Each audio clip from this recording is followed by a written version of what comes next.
ফিলিস্তিনের অবরুদ্ধ গাজা উপত্যকায় যুদ্ধবিরতি চুক্তি নিয়ে প্রতিক্রিয়া দিয়েছেন যুক্তরাষ্ট্রের নবনির্বাচিত প্রেসিডেন্ট ডোনাল্ড ট্রাম্প। তিনি দাবি করেন তার জন্য ঐতিহাসিক এই যুদ্ধবিরতি চুক্তিতে পৌঁছেছে ইসরায়েল ও হামাস। 15 জানুয়ারি বুধবার নিজের সোশ্যাল মিডিয়া ট্রুথ সোশ্যালে তিনি লেখেন, গত নির্বাচনে জয় বিশ্বকে সংকেত দিয়েছে যে তার প্রশাসন শান্তি প্রতিষ্ঠার চেষ্টা করবে এবং সব আমেরিকান ও মিত্রদের নিরাপত্তা নিশ্চিতে কাজ করবে। এই খবরে তিনি আনন্দিত যে আমেরিকান ও ইসরায়েলি জিম্মিরা বাড়ি ফিরতে পারবে।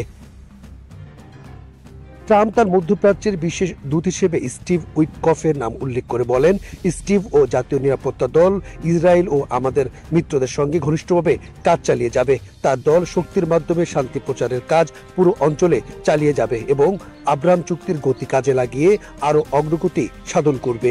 এটি আমেরিকার জন্য এবং প্রকৃতপক্ষে পুরো বিশ্বের জন্য মহান কিছু অর্জনের সূচনা মাত্র। Israel and Hamas have finally agreed to a ceasefire deal after months of delicate negotiations. গাজায় 15 মাস ধরে চলতে থাকা যুদ্ধবন্ধে হামাস ও ইসরায়েল একটি চুক্তিতে পৌঁছেছে। বিবিসিকে এই তথ্য জানিয়েছে কয়েকটি সূত্র। কয়েক মাস আলোচনা শেষে দুই পক্ষের যুদ্ধবিরতি চুক্তিতে পৌঁছানোর খবর সামনে এলো। এই আলোচনায় প্রধান মধ্যস্থতাকারী অন্যতম ছিল যুক্তরাষ্ট্র, কাতার ও মিশর। বিবিসির গাজা প্রতিনিধি রুশদি আবু আলফ বলেন, চুক্তিটি গাজার কয়েক লাখ বাস্তুচ্যুত মানুষের ঘরে ফেরার সুযোগ তৈরি করবে।